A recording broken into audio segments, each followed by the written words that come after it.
Bismillahirrahmanirrahim. Assalamu alaikum.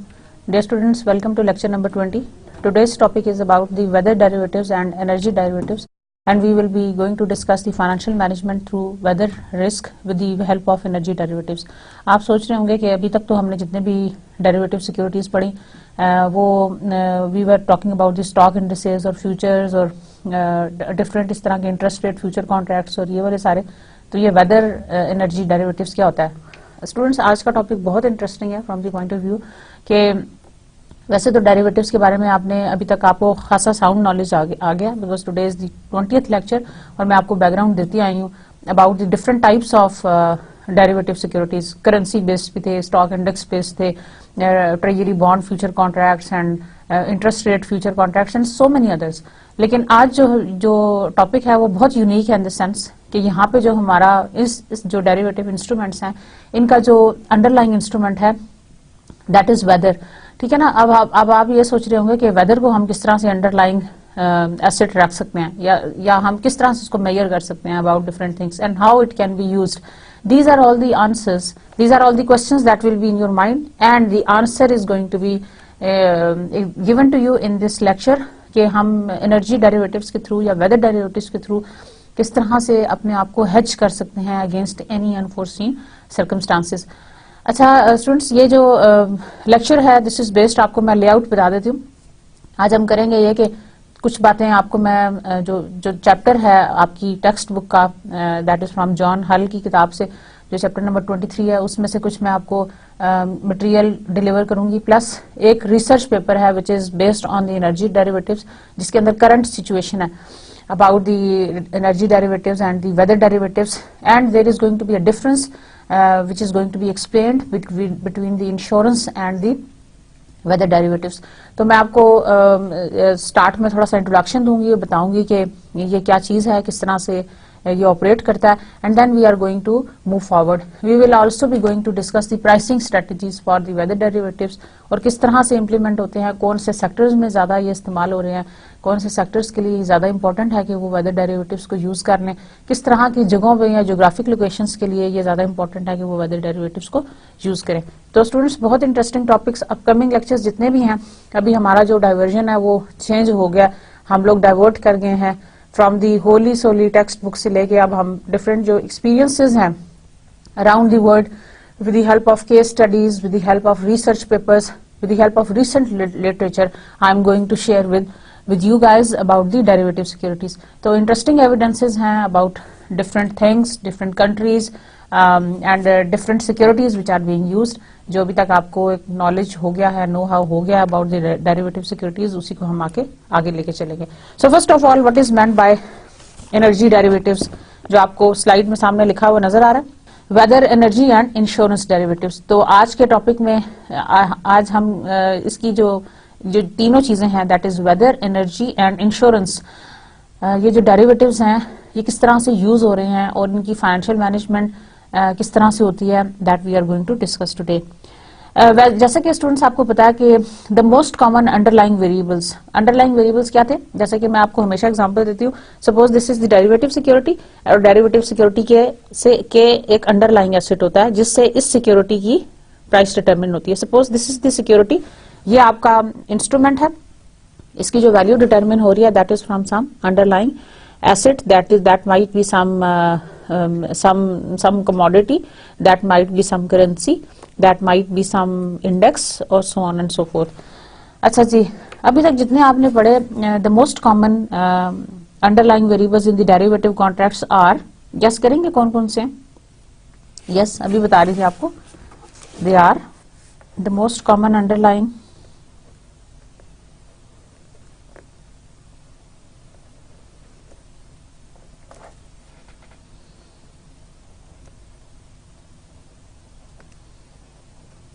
it includes stock prices,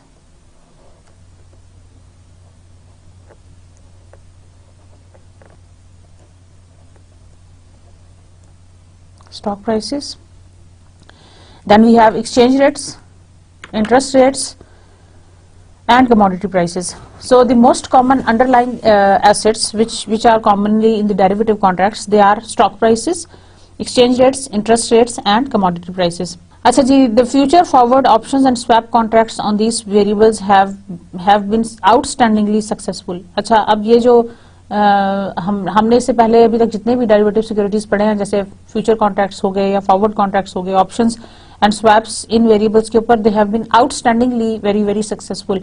लेकिन ये जो फील्ड है या ये जो आप ये कह लेंगे, ये जो टाइप है डेरिवेटिव्स की जिसमें हम वेदर, एनर्जी या इंश्योरेंस डेरिवेटिव्स को डिस्कस करने जा रहे हैं, that is a new stream. New stream से मतलब यह कि एक नया रिसेंट ईयर्स के अंदर ये एक नई फील्ड निकली है जिसके अंदर credit derivatives and different types of weather, energy and insurance derivatives, they have just arrived. So the credit derivatives have also become very popular in the recent year, and ये जो chapter है, this is going to discuss about the different products that have been developed to manage weather risk, and we are going to discuss it in detail कि हम किस तरह से इसको use कर सकते हैं for the financial management.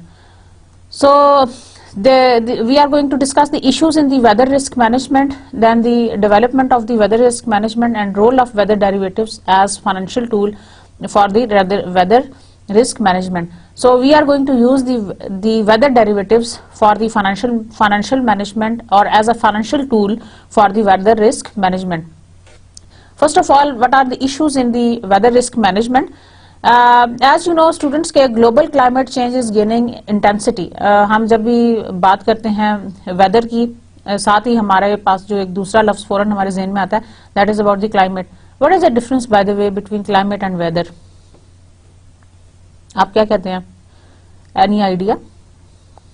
देखें स्टूडेंट्स, क्लाइमेट जो है, वेदर जो है वो आपका नाउ डेज, जैसे आजकल आप कहते हैं कि nowadays weather is quite cold, या बहुत सर्दी है, या nowadays weather is very hot, बहुत गर्मी है आजकल, ये वेदर है. क्लाइमेट का मतलब ये कि फॉर एग्जांपल हम कहते हैं कि किसी कंट्री का जो क्लाइमेट है दैट इज ह्यूमिड या दैट इज एक्सट्रीम कोल्ड या एक्सट्रीम हॉट, ये उसका क्लाइमेट है. क्लाइमेट से मतलब ये है कि जो एक कंसिस्टेंट पैटर्न है over the number of years या लॉन्ग टाइम पीरियड के ऊपर, जो कंसिस्टेंट पैटर्न है आपका आपके मौसम का, उसको हम क्लाइमेट कहते हैं. और जो हर रोज चेंज हो रहा है या ऑफ एंड ऑन चेंज हो रहा है उसको हम वेदर कहते हैं. जैसे हम ये कहेंगे आज वेदर जो है वो बहुत गर्म है और कल भी इसी किस्म का होगा, so on and so forth. So जो वेदर है, weather is basically the short term, जो आपका जो शॉर्ट टर्म चेंज है in the temperature, that is called weather. लेकिन जो लॉन्ग टर्म चेंज है over a long time period, that is called climate. Climate हम लॉन्ग टर्म कहते हैं और शॉर्ट टर्म को हम कहते हैं weather. So the global climate change is gaining intensity. जैसे कि आपको पता है कि जो ग्लोबल क्लाइमेट है that is changing and is gaining intensity. अब आप क्या कहेंगे कि इस बात का क्या मतलब है? इस बात का मतलब ये है कि एक्सट्रीम समर्स होती हैं और एक्सट्रीम विंटर्स होती हैं. आपने देखा होगा कि मौसम की जो शिद्दत है, जिसको हम आम लफ्ज़ों में कहें, ये है कि मौसम की शिद्दत में बहुत इजाफा होता जा रहा है दिन ब दिन. जैसे जैसे टाइम गुजरता जा रहा है मौसम की शिद्दत में इजाफा होता जा रहा है, या आप ये कहेंगे जो क्लाइमेट है वो एक्सट्रीम लेवल का होता जा रहा है. तो इसलिए ये बहुत इंपॉर्टेंट है कि हम वेदर डेरिवेटिव्स को पढ़ें और हम इसको यूज करें, weather as an underlying asset to use as one of its the hedging strategy. Impacts of weathers vary with impact with the economic sectors, geographic region and the geographic regions. अच्छा, impact of जो weather है that varies with the economic sectors and with the geographic regions. Economic sector से मतलब यह है कि different जो आपके सेक्टर्स हैं इंडस्ट्री के, आगे जाके मैं आपको एक स्लाइड में दिखाऊंगी कि कौन से सेक्टर्स हैं, they are pretty well affected by the weather, and some of the sectors जैसे एनर्जी वगैरह का सेक्टर है, they are largely affected by the weather. तो एंड सर्टेन ज्योग्राफिक रीजन्स, कुछ ज्योग्राफिक एरियाज ऐसे हैं जहाँ पे वेदर का जो इफेक्ट है या जो उसका इन्फ्लुएंस है for rest of the other activities वो बहुत ज्यादा है. एक जगह पे हम ये भी लिंक अप करने की कोशिश करेंगे कि इम्पैक्ट ऑफ वेदर जो है that is on business. Impact जो जितना भी आप प्रोड्यूस कर रहे हैं या जो भी आप बिजनेस कर रहे हैं, specially the agrarian sector, agriculture sector, that is largely affected by weather. तो इसलिए वेदर डेरिवेटिव्स को यूज किया जा सकता है for all those specific economic sectors and for also the certain geographic regions. Geographic regions से मतलब ये कि कुछ geographic regions जो हैं they are more affected by weather as compared to certain others. तो जो factors, जो geographic regions आपके ज़्यादा affected हैं आपके weather से, they are to be focused on with the help of the energy derivatives or with the help of weather derivatives. So what is weather risk? The weather risk, जब भी हम बात करेंगे वेदर रिस्क की, weather risk का मतलब ये है कि when we move from real world to the risk neutral world, the volatilities of the variable remain the same but the expected growth are liable to change. For example, the expected growth rate of a stock market index decreases by perhaps 4% or 5% when we move from the real world to the risk neutral world. The expected growth rate of a variable can reasonably assumed to be the same in both the real world and the risk neutral world. Many companies are in the position where their performance is liable to be adversely affected by the weather. अब बहुत सारी companies इस तरह की position में होंगी. What is weather risk? They are expose to the weather risk. Weather risk से expose होने का मतलब यह है कि वो इस तरह के सेक्टर में काम कर रहे हैं या इस तरह के बिजनेस में उनका जो मेजर उनका जो प्रोडक्ट है या जो उनकी मेजर इन्वेस्टमेंट है वो इस तरह के बिजनेस में है, that is adversely affected by weather. So it makes sense for these companies to consider hedging their weather risk in much the same way as they hedge foreign exchange or the interest rate risk. जैसे students हमने global business की बात की और हम ये बात करते आए अभी तक कि जो बिजनेसेस हैं या जितना भी जब भी मैं आपसे मल्टीनेशनल की बिजनेस की बात करती आई हूँ तो मैं आपको साथ ये बताती आई हूँ कि एक्सचेंज रेट रिस्क और इंटरेस्ट रेट रिस्क से आपका बिजनेस सबसे ज्यादा इफेक्ट होता है. या जब भी हम abroad multinational across the border business करने जा रहे होते हैं तो दो तरह के रिस्क बहुत कॉमन है. एक है आपका इंटरेस्ट रेट रिस्क और दूसरा है आपका एक्सचेंज रेट रिस्क. कौन से दो रिस्क हैं? Exchange rate risk and interest rate risk. लेकिन साथ ही जो आज का जो टॉपिक है उसके हवाले से मैं आपको बता रही हूँ वेदर डेरिवेटिव्स के हवाले से कि कुछ बिजनेसेस ऐसे हैं जो वेदर से बहुत ज्यादा इफेक्टेड हैं. लाइक उनका वेदर रिस्क बहुत ज्यादा है, आप ये कह लें. अब उस वेदर रिस्क को हेज करना बहुत जरूरी है and companies can hedge their weather risk just like they hedge the interest rate risk and the exchange rate risk. Got my point? जैसे बिजनेसेस जो हैं वो एक्सचेंज रेट रिस्क या इंटरेस्ट रेट रिस्क को हेज करते हैं, बिल्कुल उसी तरह से वेदर रिस्क को भी हेज किया जा सकता है with the help of certain hedging techniques और उस तरह से हम अपने आप को एडवर्स इफेक्ट ऑफ वेदर से बचा सकते हैं. So we can hedge this weather risk. We can hedge this weather risk by adopting different strategies. So the first over-the-counter weather derivatives were introduced in 1997. So ये इतना old concept नहीं है. जो पहला weather derivative का जो concept आया है that is या ये जो proper तरीके से आप ये कह लेंगे OTC मार्केट में जो डील होने शुरू हुए weather contracts, weather derivatives, ये 1997 की बात है. तो 1997 किसी भी इनोवेशन के लिए, फाइनेंशियल इनोवेशन के लिए ये इतना बड़ा टाइम पीरियड नहीं है, ये बहुत शॉर्ट टाइम पीरियड है जिसकी हम बात करें. Specific weather indices facilitate the development of innovative hedging structures. मैं आपको यहाँ पे दो वेरिएबल्स एक्सप्लेन करती हूँ. एक है HDD और दूसरा है CDD. HDD से मतलब है heating degree days and CDD means cooling degree days. HDD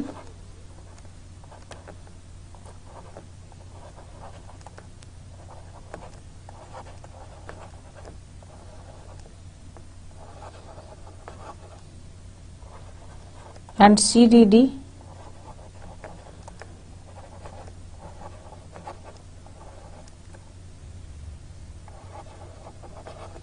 HDD is for the heating degree days and CDD is for the cooling degree days. HDD का फॉर्मूला नोट कर लें. अब ये क्या चीज है? Basically these are the two variables. HDD is defined as maximum, इसको हम इंक पेन को हम चेंज करते हैं, maximum 065 minus A and CDD is maximum 0, A minus 65. अच्छा, where A is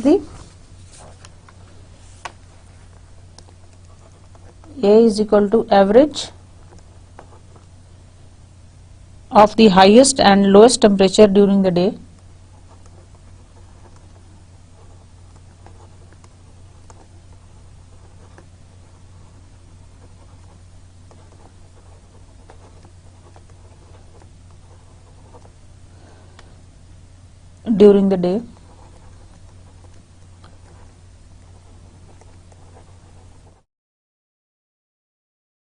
at a specified weather situation measured in degrees Fahrenheit. For example, if the maximum temperature during a day is 68 Fahrenheit and the minimum temperature is 44, then A is equal to the difference between the maximum and the minimum. तो A का मतलब ये है कि difference between the maximum, highest and lowest temperature during the day at a specified weather station. क्या मतलब हुआ ये देखें. लेट्स से हाईएस्ट टेम्परेचर, हम ए की बात कर रहे थे, हाईएस्ट और highest temperature let's say it is 68 and lowest is 44. ठीक है, अगर आप इन दोनों का डिफरेंस निकाल लें, आप इनकी एवरेज निकाल लें, डिफरेंस नहीं एवरेज निकाल लेंगे. 68 44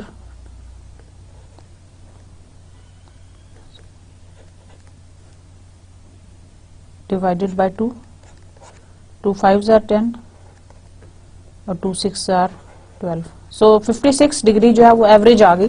average of the highest and lowest temperature during the day, दोनों को ऐड करके डिवाइड करेंगे 2 से तो you will get it. So इस तरह से ये आप कैलकुलेट कर लेते हैं. This is the, so the daily HDD is then 9 and the daily CDD is 0. तो आप इस फार्मूला से, ये जो HDD वाला फार्मूला है, इसकी मदद से आप इसको कैलकुलेट करें. HDD is equal to maximum 0 65 minus A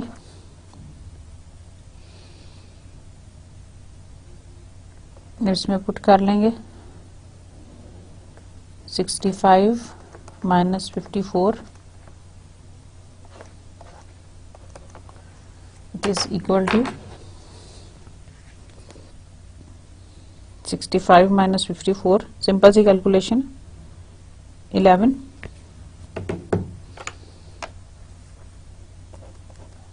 so HDD is equal to 11.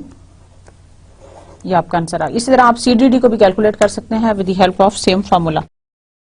So the typical over the counter product is a forward or option contract providing a payoff dependent on the cumulative HDD or CDD during a month. So weather indices can be used for different locations and for different time periods. आप इनको different locations के लिए, geographic locations के लिए और different time periods के लिए use कर सकते हैं. HDD और CDD, these are the two variables, heating degree days and the cooling degree days. और इसमें से आप average temperature calculate कर लेते हो. Average temperature is the दोनों का summation divided by 2, which you can do. In September 1999, Chicago Mercantile Exchange began trading weather futures and European options on weather futures. The contracts are on the cumulative HDD and CDD for the month observed at the weather station. The contracts are settled in cash just after the end of month once the HDD and CDD are known. एक दफा जब HDD और CDD को पता चल जाए तो तब ये एक्सरसाइज करते हैं. One future contract is on 100 times the cumulative HDD or CDD. The HDD or CDD calculated by the company Earth Satellite Corporation using automated data collection equipment. जैसे जैसे टाइम गुजरता जा रहा है, पहले ये होता था कि हमारे पास जो वेदर फोरकास्टिंग थी वो इतनी प्रॉपर नहीं थी, या उसके लिए हमारे पास इतने प्रॉपर स्टेशंस नहीं थे, वेदर स्टेशंस नहीं थे और इक्विपमेंट्स नहीं थे. लेकिन अब हमारे पास वेदर फोरकास्टिंग के या जितना भी हम मेट्रोलॉजी के जो डिपार्टमेंट्स हैं वो बहुत वेल एस्टेब्लिश्ड हैं and they know how to forecast weather and और उसकी किस तरह से आपने उसका किस तरह से आपने यूज करना है. So the weather indices can be used for different locations and for different time periods. Different time periods के लिए और डिफरेंट लोकेशंस के लिए वो यूज हो सकते हैं. Basic questions. जब भी कभी कोई फर्म ये जहन में रखे कि वेदर रिस्क को हेज करना चाहिए या नहीं करना चाहिए, तो उससे पहले they need to answer certain questions. उनको पहले इन क्वेश्चंस को आंसर करना जरूरी है, and then they are going to decide that whether they should go for hedging weather risk or not. Number 1 is how much weather risk can be tolerated, कितना weather risk जो है वो tolerate हो सकता है। Up till a certain level weather risk tolerate हो सकता है, या किस लेवल के बाद we can not afford to have this weather risk. Like थोड़ा बहुत तो हम बर्दाश्त कर सकते हैं या थोड़ा बहुत तो हम रिस्क ले सकते हैं, लेकिन वेदर रिस्क को हम किस हद तक टॉलरेट कर सकते हैं, ये क्वेश्चन जो है वो फर्म ने आंसर करना है। So these are the questions that should be answered by the top management. What is the minimum acceptable revenue? How do the board of directors and senior management view hedging? What is the minimum acceptable revenue? Minimum acceptable revenue क्या है? जैसे कि students, क्योंकि hedge करने का मतलब यह है कि आप अपने आप को सेफ गार्ड कर रहे हो, आप अपने आप को प्रोटेक्ट कर रहे हो फ्रॉम एनी अनफोर्सीन सर्कमस्टांसेस। तो ये ना हो कि क्योंकि अगर आप मार्केट की अप एंड डाउन पे रहते हो, स्पेकुलेशन पे रहते हो, तो हो सकता है आपको अनफोर्सीन इंक्रीज या डिक्रीज से फायदा भी हो जाए। लेकिन अगर आप हेज कर लेते हो तो फिर आपको एक मिनिमम एक्सेप्टेबल रेवेन्यू को एक्सेप्ट करना पड़ेगा। लाइक हो सकता है कि आपको ज्यादा रेवेन्यू जनरेट ना हो, and you must be and a story जो मैंने आपसे शेयर की थी ट्रेजरर के बारे में, उसने जो हेज किया था तो ही in fact lost to earn major portion of revenues. वो ज्यादा रेवेन्यूज कर सकता था, जनरेट कर सकता था, अर्न कर सकता था अगर उसने हेजिंग ना की होती तो उस सूरत में, क्योंकि स्पेकुलेशन के लिए तो आप ओपन थे ना, लेकिन हम हेज इसलिए करते हैं ताकि हम किसी भी नेगेटिव चीज से अपने आप को प्रोटेक्ट कर सकते हैं। और हो सकता है कि वो चीज या वो अनफोर्सीन चीज हो ही ना, लेकिन यह कि हेजिंग करने का मतलब ये होता है कि आपने अपने आप को सेफ गार्ड कर लिया, आपने अपने आप को महफूज कर लिया। हो सकता है कि ऐसा ना हो कि प्राइसेस जो है वो अनफेवरेबली चेंज हो, लेकिन आप हेजिंग करते इस पर्पज के लिए। तो इसलिए जब भी हेजिंग की जाती है तो ये आप जरूर ध्यान में रखें कि what is going to be the minimum acceptable revenue for the company. Minimum acceptable revenue के ऊपर, जिसके ऊपर कॉम्प्रोमाइज ना कर सके आपकी top management, that is very important. How do the board of directors and the senior management view hedging? Again, this is of very prime importance of the matter कि board of directors या BODs और senior management जो है वो hedging को किस तरह लेती है या hedging को किस तरह देखते हैं। क्या वो ये समझते हैं कि hedging जो है वो कंपनी के लिए feasible है या कंपनी को लेनी चाहिए? इसमें आ जाता है फर्म का रिस्क एवर्जन एटीट्यूड, या किस हद तक फर्म का जो टॉप लेवल मैनेजमेंट का रिस्क एटीट्यूड है वो किस तरह का है। क्या वो ज्यादा रिस्क लेना चाहते हैं या कम रिस्क लेना चाहते हैं, या वो क्या हेजिंग टेक्निक्स को अपनाना चाहते हैं या नहीं अपनाना चाहते। तो ये बेसिक क्वेश्चन है which is with reference to hedging, not with reference to the use of derivatives but with reference to the hedging. और ये आंसर्स, इन क्वेश्चंस के आंसर्स बहुत इंपॉर्टेंट है। Then is are premium payments acceptable? जो premium payments आपने इसके ऊपर करनी है while you are going to adopt the weather derivatives, क्या वो एक्सेप्टेबल हैं? Can you really afford to give all these premium payments? जैसे अगर आप ऑप्शन कॉन्ट्रैक्ट्स ले रहे हैं वेदर डेरिवेटिव्स का या फ्यूचर कॉन्ट्रैक्ट ले रहे हैं, तो क्या आप उसकी जो प्रीमियम है, जो कि आप ऑप्शंस में स्पेशली जो प्रीमियम है, क्या वो एक्सेप्टेबल हैं? क्या वो आप पे कर सकते हैं? Is there any accounting or tax implication associated with hedging weather risk, and are there any regulatory issues to consider? और क्या कोई ऐसा तो नहीं कि आप किसी पर्टिकुलर सेक्टर में काम कर रहे हैं और वहां पे कुछ कंसर्न्स हैं उस इंडस्ट्री के, या कोई रेगुलेटरी इश्यूज हैं which you need to follow? तो ये सारे बेसिक क्वेश्चंस वो हैं जो कि फर्म की मैनेजमेंट ने आंसर करने हैं before it goes for further hedging, या हेजिंग के पे जाने से पहले ये आंसर्स करेंगे management so that they can move forward. Repeat करती हूँ. Number 1, how much weather risk should be tolerated. Number 2, the minimum acceptable revenue.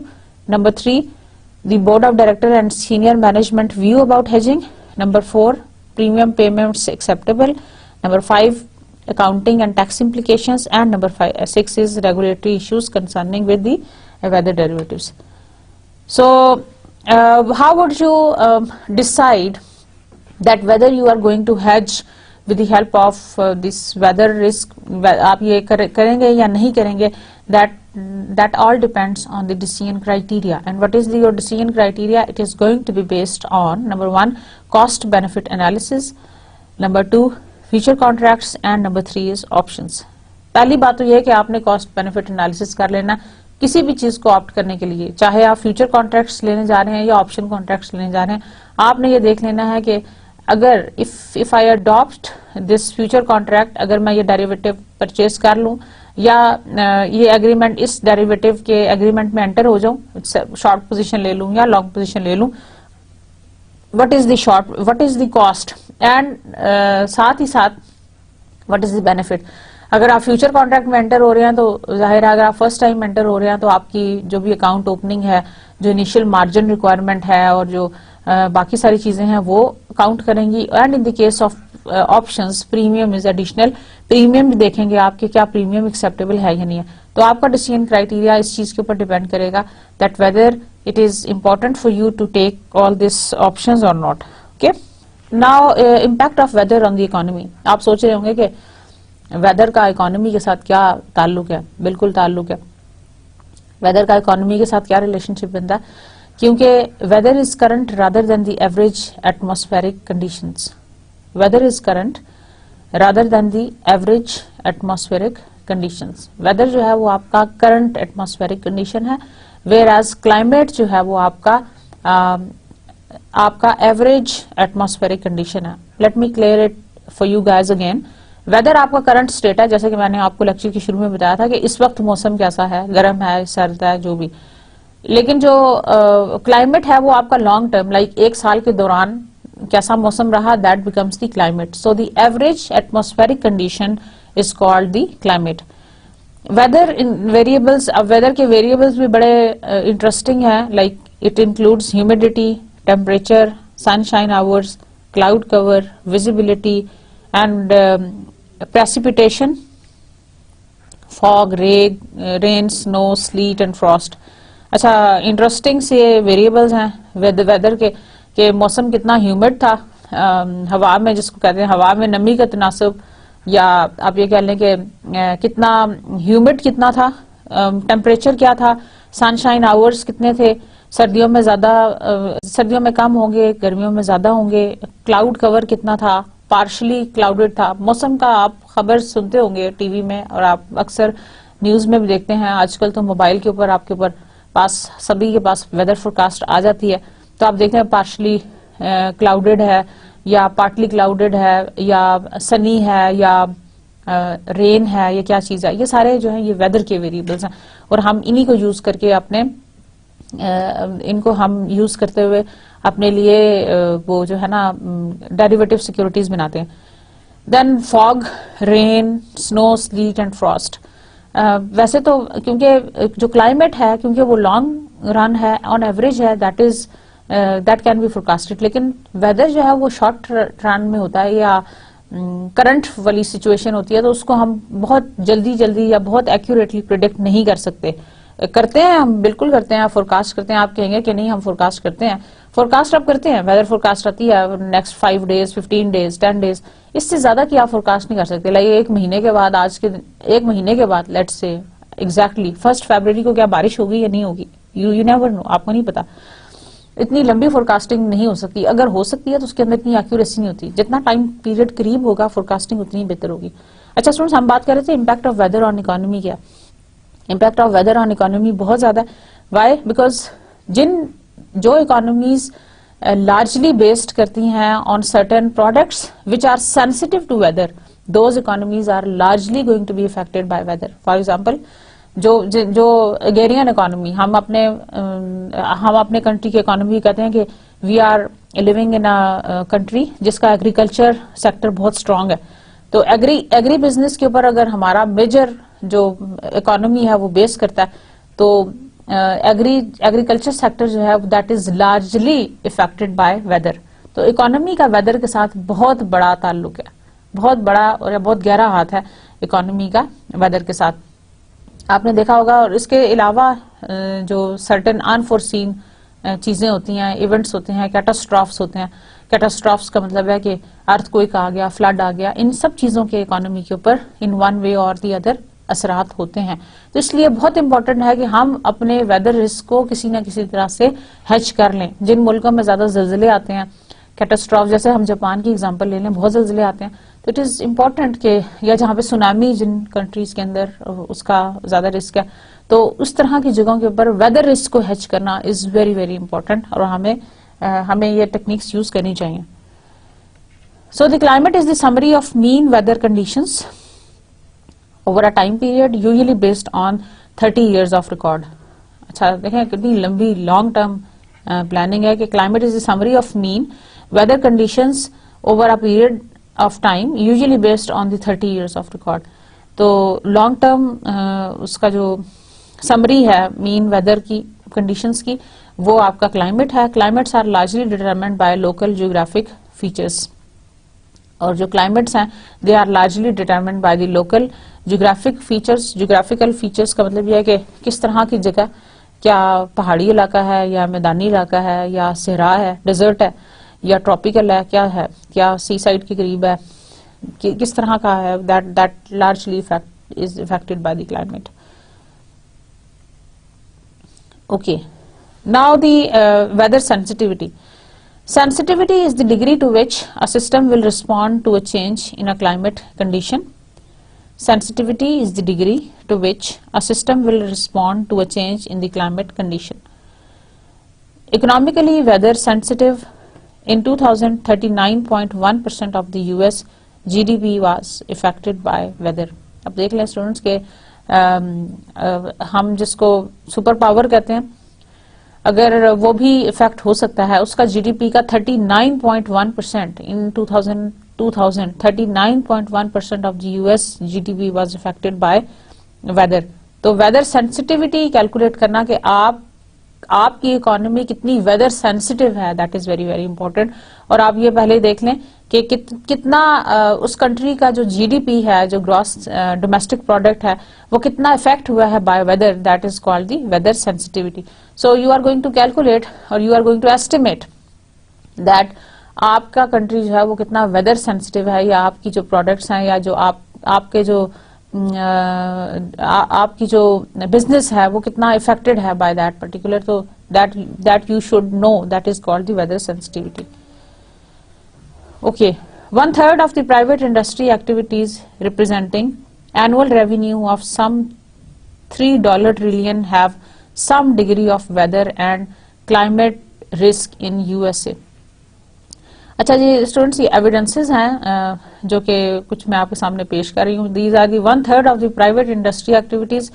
1/3 1/3 बहुत बड़ा पोर्शन प्राइवेट इंडस्ट्री एक्टिविटीज का, representing annual revenues of some $3 trillion have some degree of weather and climate risk in USA. तो amount भी आप देख लें कि कितना बड़ा अमाउंट है, $3 trillion, they have some degree of weather and climate risk in USA. तो अगर इतना ह्यूज पोर्शन आपका वेदर सेंसिटिविटी का हो, तो definitely you should enter into the weather risk, या you should enter into such agreements जो कि आपके वेदर रिस्क को हेज करने के काम आए। तो इसका मतलब ये हुआ कि आपके लिए ये प्राइम इम्पोर्टेंट है कि आप वेदर को जरूर हेज करें। Now characteristics of weather.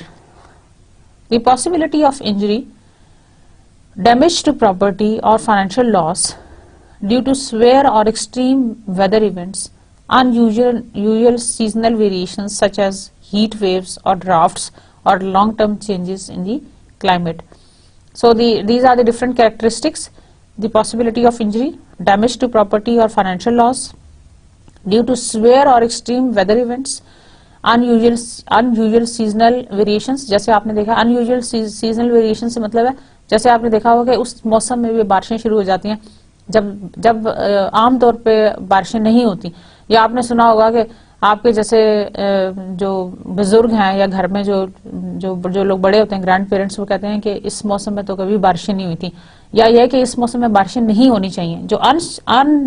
जो है ना यूजुअल सीजनल वेरिएशंस, उससे आपका जो इफेक्ट होने जा रही है आपकी economy, specially those which are quite sensitive to weather, they are going to be large. उससे जो लॉस है वो भी ज्यादा बड़ा जनरेट होता है। सो वेदर जो है वो डिफरेंट तरह से बिहेव करता है या डिफरेंट तरह से एक्ट करता है। This is the characteristic of weather, ये वेदर की एक कैरेक्टरिस्टिक है। समटाइम्स जो है वो हीट वेव्स बहुत लंबी हो जाती हैं, समटाइम्स जो है वो कोल्ड वेव बहुत लंबी हो जाती हैं, या एकदम से सर्दी जल्दी आ जाती है, या सर्दी एकदम से जल्दी चली जाती है, या गर्मी जल्दी आ जाती है और गर्मी देर से जाती है। These are all the characteristics of weather. Very interesting slide students आपके सामने। Source is Mittu and M 2008, links between weather and financial risk। Risk holder कौन है, इंडस्ट्री के नाम लिखे हुए हैं, वेदर टाइप लिखी हुई है, एंड रिस्क लिखा हुआ है कि कौन सा रिस्क से वो इनकाउंटर है। Number 1 is energy industry. Energy industry और weather type is temperature. Weather type is temperature. Risk is lower sales during warm winters or cold summer. अच्छा, वार्म विंटर्स क्या होती हैं और कोल्ड समर्स क्या होती हैं, ये भी एक इंटरेस्टिंग सा फिनोमेना है जो मैं आपको बताने लगी हूँ। Lower sales during warm winters. Warm winters से मतलब ये है कि जैसे अर्ली जो सर्दियां होती हैं ना, जैसे अगर जो हमारी पीक पे सर्दी होती है और दिसंबर जनवरी में, लेकिन जो हमारी वार्म विंटर्स हैं वो हैं जब जरा कंपैरेटिवली कम सर्दी है, या अच्छी वाली सर्दी जिसको आप कहते हैं, बहुत शदीद वाली नहीं लेकिन थोड़ी प्लेजेंट वाली सर्दी, वो नवंबर में होती है। अक्टूबर नवंबर में प्लेजेंट सा मतलब वार्म विंटर्स जिनको हम कहते हैं, that is the warm winter, यानी हल्की हल्की सर्दी है। और इसी तरह से जो मंथ है लेट्स से मार्च और अप्रैल के, उसमें सर्दी जा रही होती है तो हल्की हल्की सर्दी होती है, उसको हम कहते हैं वार्म विंटर्स। इसी तरह कोल्ड समर्स, आप गेस कर रहे हैं कोल्ड समर्स क्या होंगी। कोल्ड समर्स होंगी जैसे अप्रैल मई का मंथ है जो अभी गर्मी के स्टार्ट वाला मंथ है, या फिर जाती हुई गर्मियों का मौसम, जैसे आप कह लें सितंबर अक्टूबर का, that is the cold summers. So ये है। तो एनर्जी इंडस्ट्री के अंदर जो आपका टेम्परेचर है that is the weather type, और रिस्क उससे ये है। और एनर्जी कंज्यूमर्स, रिस्क होल्डर्स कौन है, एनर्जी कंज्यूमर्स, एंड टेम्परेचर, और उनका जो रिस्क है that is higher heating and cooling cost during the cold winters and hot summers. So higher heating and degree and cooling cost during cold winters and hot summers. Beverage producers, lower sales during cold summers. Cold summers में कम cell होगी। आप देख लें students कि हमारा business जो है वो किस तरह से इफेक्ट हो रहा है with the help of weather. Beverage producers की जो सेल्स हैं वो कम हो जाएंगी during the cold summers. Building material companies, temperature, snowfall, lower sales during severe winters. जब स्नोफॉल होगी या टेम्परेचर होगा तो कंस्ट्रक्शन एक्टिविटीज बहुत कम हो जाती हैं, तो lower sales during severe winter. Construction sites shut down, construction जो साइट्स हैं वो बंद हो जाती हैं, और उस दौरान में जो है वो लोअर सेल्स होंगी during severe winter. Similarly construction companies, temperature and snowfall, delays in meeting schedule during the period of poor weather.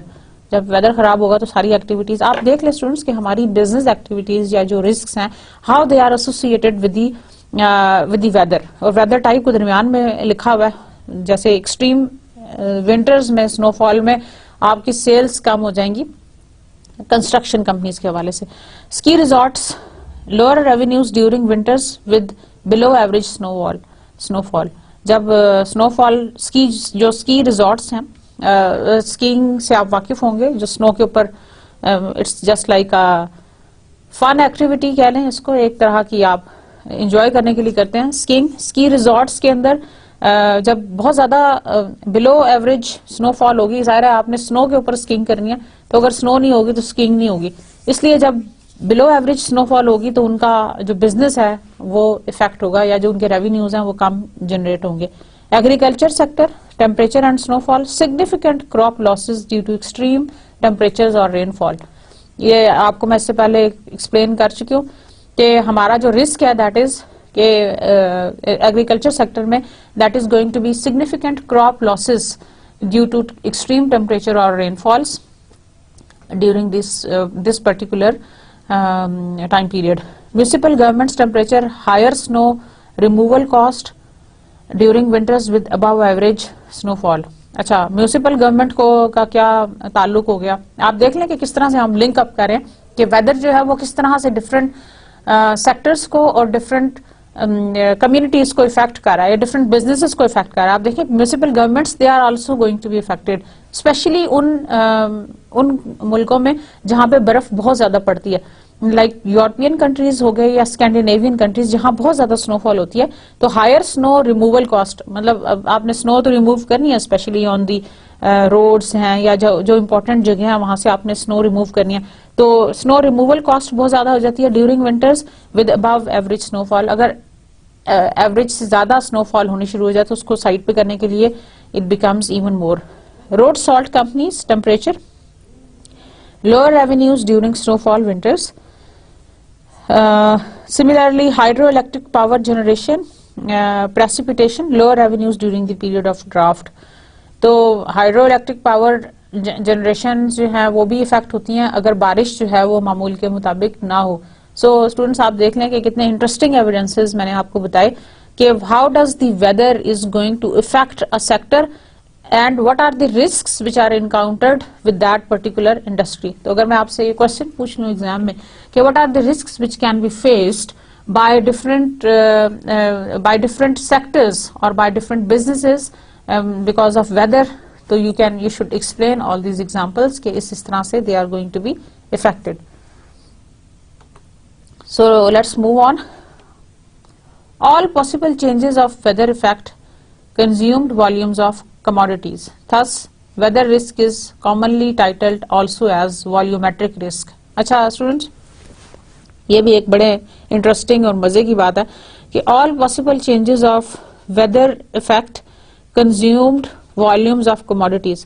जितनी भी चेंजेस आती हैं वेदर में they are going to largely affect the consumed volumes of commodities. Consumed volumes of commodities से मतलब यह है कि जैसे वेदर चेंज होता है हमारी कमोडिटी का यूजेज भी उस लिहाज से चेंज होता है। जैसे सर्दियों में हम चाय और कॉफी का ज्यादा इस्तेमाल करते हैं, सूप हम बहुत शौक से पीते हैं, ड्राई फ्रूट्स खाते हैं, और फिर हम गर्म कपड़े पहनते हैं, और इवन जो हमारी एक्टिविटीज हैं they are of little bit different as compare to what we used to do in summers.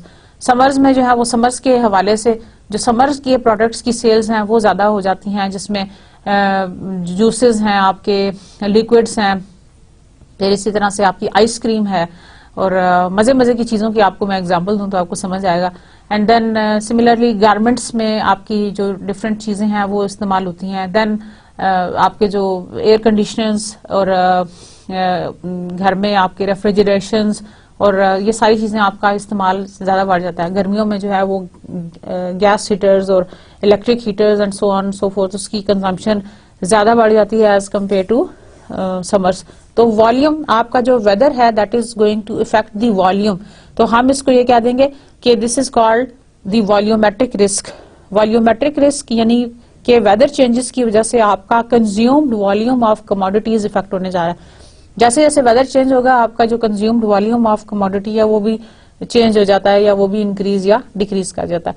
So this is about the volumetric risk. Prices of commodities are also affected by weather changes.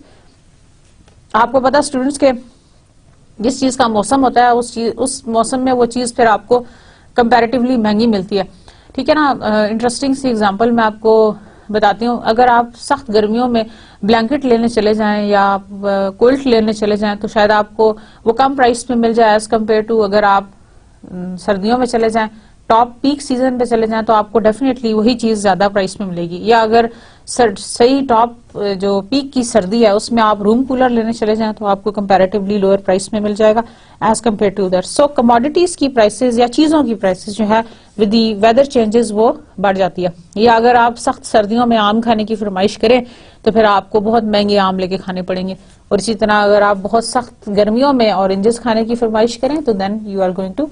Commodity की जो price है उसका weather के साथ बहुत interesting और बहुत गहरा रिलेशनशिप है। जिस मौसम की चीज होती है वो उस मौसम में आराम से मिल जाती है, लेकिन मौसम के अलावा अगर आप उसको लेंगे मिल तो जाएगी आपको, नो डाउट। कोल्ड स्टोरेजेस हैं, अब तो चीजों को सेव करना इतना मसला नहीं है, but still it is going to be very very costly.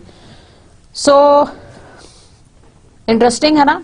So weather derivatives बहुत इंटरेस्टिंग टॉपिक है क्योंकि हमारी ये डे टू डे लाइफ से जुड़ा हुआ है और हम इसको ऑब्जर्व करते हैं, हम इसको देखते हैं और हम ये देखते हैं कि हमारी जो चीजें हैं या ये जो हमारे day to day weather changes हैं या क्लाइमेट चेंजेस हैं, ये किस तरह से हमारी बिजनेसेस को इफेक्ट कर रहे हैं और हम इनको किस तरह से यूज कर सकते हैं for hedging strategy. So there are different weather related insurance products. Weather risk on energy markets. In energy markets, weather influences demand side and supply side. Variations in weather is usually reflected in companies' financial performance. अच्छा, अब एक और आपको मैं interesting बात बताऊं कि जो वेरिएशंस हैं in weather, that is usually reflected in the companies financial performance. Company की फाइनेंशियल परफॉर्मेंस में वेरिएशन ऑफ वेदर जो है वो रिफ्लेक्ट करती है. कैसे कि जब मौसम शदीद होता है, जैसे कि कुछ सेक्टर्स में मैंने आपको बताया, जैसे कंस्ट्रक्शन की एग्जांपल मैंने दी आपको, कंस्ट्रक्शन कंपनीज की, तो जो एक्सट्रीम विंटर्स होंगी, जब स्नोफॉल होगी तो कंस्ट्रक्शन रुक जाएगी, ठीक है ना. तो उस वजह से उनकी फाइनेंशियल स्टेटमेंट्स जो हैं या जो रेवेन्यूज हैं वो रिफ्लेक्ट होंगे उस पर्टिकुलर मंथ में विद दैट पर्टिकुलर चेंज, कि उसमें रेवेन्यूज एकदम से ड्रॉप हो गए क्योंकि मौसम जो है वो इस तरह का था जिसकी वजह से एक्टिविटीज जो है वो प्रॉपर तरीके से परफॉर्म नहीं हो पा रही. तो स्टूडेंट्स, आपको समझ आ रही होगी कि वेदर का क्या ताल्लुक बनता है या क्या रिलेशनशिप है with the business activities and with the revenues. Okay, example are Enbridge, warmer than normal weather in 2006 reduced earnings by $36.9 million compared with relatively normal weather in 2005. अच्छा स्टूडेंट्स, ये कुछ एग्जांपल हैं कुछ कंपनीज की जिनकी sales या जिनके revenues they were being largely affected by the weather change. Enbridge की example, It was warmer than the normal weather in 2006, reduced ज़्यादा गर्म था 2006, इसलिए it reduced earnings by 36.9 million compared with relative normal weather in 2005. 2005 और 6 के दरमियान में सिर्फ मौसम ज़्यादा गर्म था comparatively, जिसकी वजह से उनको 36.9 मिलियन की जो उनकी अर्निंग्स हैं वो कम हुई as compared to the previous year. Fortis, electricity sales were 2.7% lower than the last year, primarily due to the impact of moderate weather conditions. तो electricity sales कम हुई क्योंकि weather जो है वो moderate conditions के ऊपर था, जिसकी वजह से लोगों ने कम परचेज किए होंगे electrical equipments, जिसकी वजह से उनकी sales इफेक्ट हुई. Then Gazprom fiscal third quarter net profits for Russian gas firm dropped 6.4 to $4.59 billion due to unseasonably warmer weather. तो ज्यादा गर्म हो गया मौसम, बहुत सर्दी होती है रशिया में, तो जिसकी वजह से अगर वहां पे अनसीजनेबली वार्मर था, जिसकी वजह से उनकी जो सेल्स हैं, जो प्रॉफिट्स हैं रशियन गैस के, दैट ड्रॉप्ड. ठीक है ना, वार्म था, लोगों ने गैस को इतना यूज नहीं किया, जिसकी वजह से उनका जो प्रॉफिट है वो कम हो गया. तो स्टूडेंट्स, आप देख लेंगे कितना जबरदस्त कनेक्शन है. Managers knowledge. In 2008 research 8 out of 10 managers warn a new risk emergence of global climate change. अच्छा, कुछ रिसर्च के एविडेंसेस मैं आपको बता रही हूँ कि व्हाई इट इज इम्पोर्टेंट कि 2008 में की रिसर्च में 8 out of 10 managers warn of a new risk. हर 10 में से 8 मैनेजर्स ने ये क्लेम किया कि there is going to be the emergence of the global climate change, जिसकी वजह से weather risk is very very important. Another survey among 205 senior finance and risk managers in 2008 in USA realize that weather affects their industries. तो students, आप देख लें, ये evidences जो मैं आपको बता रही हूँ, आपके सामने जो मैं आपको पेश कर रही हूँ, these evidences are all new and latest. 2008 is not that old. और आप देख लें कि उनके जो रिस्क मैनेजर्स हैं और जो सीनियर एग्जीक्यूटिव्स हैं, how they have rated that weather affects their industries largely. Survey results: 59% of the managers responded that their companies are highly or very exposed to weather volatility. 59% of the managers ने ये कहा कि उनकी जो companies हैं, they are highly exposed to this weather change. 43% of the surveyed weather and agriculture companies perceived increased volatility of weather in recent years, and 74% of the energy companies made a systematic attempt to quantify the impact of weather volatility on their business.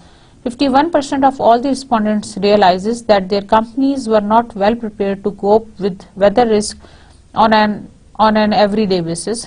मतलब आप देख लें कि आधे से ज्यादा लोगों ने यानी 51% ऑफ द कंपनीज ने ये रियलाइज किया कि they were not well prepared to cope up with the weather risk on an everyday basis, like they were not ready, और ये कह लें कि they were not well prepared कि हम किस तरह से cope up करेंगे। And from 10% of the companies that have already used weather risk management tools, 86% says that it was useful। तो आप ये देख लें स्टूडेंट्स के जो वेदर डेरिवेटिव्स को यूज करने वालों की जो परसेंटेज है वो बहुत कम है, दैट इज ओनली 10%। लेकिन उन 10% में से भी 86% ने ये कहा कि वेदर रिस्क हेजेस को, वेदर डेरिवेटिव्स को यूज करना या वेदर रिस्क को हेज करना हमारे लिए बहुत फायदेमंद हुआ या हमारे लिए बहुत यूजफुल हुआ। इसको कहने का मतलब ये है, these are all the survey results, या आप ये कह लें कि एविडेंस बेस्ड है, जो कि रीसेंट रिसर्च के मुताबिक कि जिन लोगों ने वेदर डेरिवेटिव्स यूज किए हैं वो उनको अपने आप को प्रोटेक्ट करने का मौका ज्यादा मिल गया, और and it was useful, and only 10% they have used out of many. So about the recent history of the weather risk management, हाल ही में डीरेगुलेशन हुई एंड वेदर रिस्क मैनेजमेंट, जिसकी वजह से एक बहुत मेजर चेंज आई। That evidence is all based on the US economy, weather risk markets origin and its development started just from mid 90s। जैसे मैंने आपको बताया कि 1997 में ओटीसी के ऊपर फर्स्ट टाइम वेदर डेरिवेटिव्स जो हैं वो ट्रेड होने शुरू हुए। So,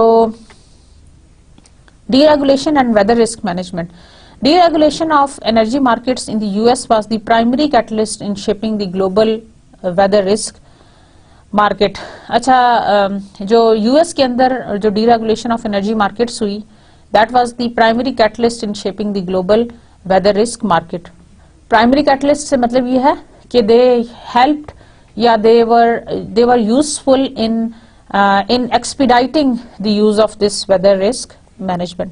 New investors started to look towards the instrument to hedge their weather exposure with the aim of assuring more stable revenue streams. अच्छा, हम hedging को करते इसलिए स्टूडेंट्स ताकि हमारे पास जो स्ट्रीम है रेवेन्यूज की वो स्टेबल हो, stable so that we are expecting to have a the regular or the stable stream of revenues. New investors, they started to look towards the instruments, they have started to look towards the instruments to hedge their weather exposure, ताकि हम ज्यादा से ज्यादा जो है वो अपने आप को, एक तो नंबर वन ये कि हम अपने आप को एडवर्स मूवमेंट से बचा सकें और अपने आप को सेव कर सकें, साथ ही साथ जो हमारा रेवेन्यूज का जो पैटर्न है वो भी स्टेबल रहे। So moving on, there had been methods of transferring weather risk in different industrial or agriculture sector. However, all contracts signed before 1997 had just a limited scope. क्योंकि 1997 के बाद से जो चीजें हैं वो ज्यादा formalize होने शुरू हुई। So the development of weather derivative formally start हुआ था in 1997. Extremely warm winters of 1997 जिसकी वजह से ये स्टार्ट हुआ, क्योंकि उस वक्त हम इनकाउंटर हुए एकदम से जो विंटर्स हैं वो बहुत वार्म होगी 1997। Contract between Koch Industries and Enron Corporation in 1997। Koch would pay Enron 10,000 for every degree above the normal temperature. अब ये इन दोनों के दरमियान में जो कॉन्ट्रैक्ट हुआ, दो कंपनीज हैं, Koch Industries and Enron Corporation, इन दोनों के दरमियान में ये तय हुआ कि Koch would pay Enron, Koch जो है वो एनरॉन को 10,000 पे करेगी for every degree above normal temperature. Normal temperature से जितना ऊपर जाता जाएगा टेम्परेचर वो उसको पे करेगी। Weather risk market features, it handles temperature, precipitation, snowfall, stream flow, wind speed, daylight hours, humidity और अदर वेदर वेरिएबल्स जो मैंने आपसे जिक्र किया। These are all the weather variables. Transfers risk on the basis of aggregate measure that is cumulated over a given period. It manages risk in way compatible with both financial and insurance markets. It comprises the primary and secondary market in weather risk. So the development of new products for other than energy companies started soon after the emergence of new markets. Development from the mid-90s. Chicago Mercantile Exchange started to be actively involved in the weather derivative market in 1999. 1997 में OTC पे शुरू हुआ लेकिन 1999 में CME पे, Chicago mercantile exchange पे, they become actively involve in weather derivatives market in 1999 when it started to list futures and options on the temperature indices. जब उन्होंने futures और options को भी list करना शुरू किया अपने indices के ऊपर, 4,165 contracts in 2002 and 14,234 in 2003. Traded volumes reached 7,76,397 contracts in 2008 and 1 million in 2010. आप देख लें कि ये कितनी तेजी से बढ़े, and they reached up till 1 million in 2010. So the development from the mid 90s ये बहुत तेजी से आगे बढ़ी, जिसकी वजह से बहुत ज़्यादा excitement हुई. In spite of the fact that weather affects such a high percentage of economy, weather derivatives still create just a fragment of the total deals concluded at CME. हालांकि इतने पॉपुलर हैं और मैं आपको इसके इतने बेनिफिट्स बता चुकी हूँ, लेकिन फिर भी ये एक बहुत स्मॉल फ्रैक्शन है उन टोटल ट्रेड का जो कि वर्कआउट कर रही हैं फिलहाल. It is a wide spread in weather risk market. So there is a wide spread in the weather risk market. हालांकि पोटेंशियल बहुत ज्यादा है, लेकिन यह है कि उसकी जो परसेंटेज है वो पूरे एक्टिवली ट्रेडेड मार्केट के अंदर वो बहुत कम है. So there are certain others. Energy derivatives के हवाले से थोड़ी सी आपसे बात करना चाहूंगी. Energy companies are among the most active and sophisticated users of derivatives. Many energy products trade in both OTC and also on the exchanges. जैसे CME के ऊपर वेदर डेरिवेटिव्स एक्सचेंज हो रहे हैं, इसी तरह एनर्जी डेरिवेटिव्स भी हो रहे हैं. And these derivatives are usually based on crude oil, natural gas and electricity derivatives. हमारे यहाँ जिस तरह के मुल्क में इलेक्ट्रिसिटी प्रॉब्लम्स हैं या यहाँ पे शॉर्टेज है, यहाँ पे भी इलेक्ट्रिसिटी डेरिवेटिव्स को यूज करने का बहुत फायदा है. Similarly there are insurance derivatives. आपसे इस हवाले से थोड़ी सी बात की थी. When derivative contracts are used for hedging purpose, they have many of the same characteristics as the insurance contracts. जैसे कि मैंने आपसे स्टूडेंट्स इससे पहले जिक्र किया था कि इंश्योरेंस और वेदर का मैं आपको बताऊंगी कि इसके दरमियान में क्या सिमिलैरिटीज हैं. Both types of contract are designed to provide protection against adverse events. Insurance में भी यही होता है, आपको protection मिलती है against any adverse events unforeseen. It is not surprising that many insurance companies have subsidiaries that trade derivatives and that many of the activities of the insurance companies are becoming very similar as those of the investment banks. बहुत सारी जो activities हैं insurance banks की, insurance companies की, वो बहुत similar होती जा रही हैं as far as the investment bank is concerned. So traditionally, the insurance industry has hedged its exposure to the catastrophic risks such as hurricanes, earthquake, using a practice known as reinsurance. लेकिन अब जो है वो it is going to be more closely work just like the weather derivatives. जैसे हमारे weather derivatives use हो रहे हैं, बिल्कुल उसी तरह से हमारे insurance contracts भी या insurance derivatives भी use हो रहे हैं. So dear students, I hope you have enjoyed this lecture. आपने देखा कि वेदर के साथ हमारे क्या कंसर्न्स हैं या किस तरह से हम उसको यूज कर सकते हैं फॉर हेजिंग पर्पस, या व्हाई इट इज इम्पोर्टेंट. हमारा जो बेसिक क्रक्स था वो इस सारे लेक्चर का वो ये था कि व्हाई इट इज इम्पोर्टेंट कि वेदर रिस्क को हेज करना चाहिए, या what is the importance of weather to the economy and to the different sectors of the businesses. So dear students, this was all about today's lecture. Thank you very much for your patience. See you next time. Allah Hafiz.